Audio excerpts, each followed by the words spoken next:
زبیر کوئٹہ سے، میں بہت ڈرتا ہوں، گھر والوں سے بات بھی نہیں کر سکتا۔ بہرحال آپ لا حول ولا قوت الا باللہ العلی العظیم ہی نیت سے 100 دفعہ روز پڑھا کریں گے، یا اللہ میری یہ پریشانی دور ہو جائے۔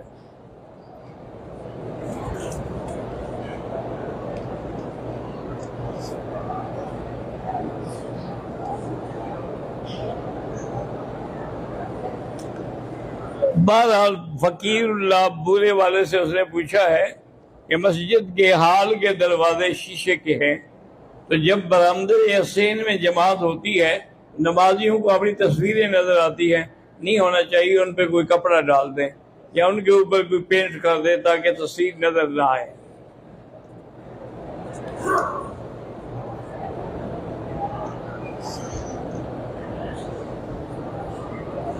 ہم جس ملک میں رہتے ہیں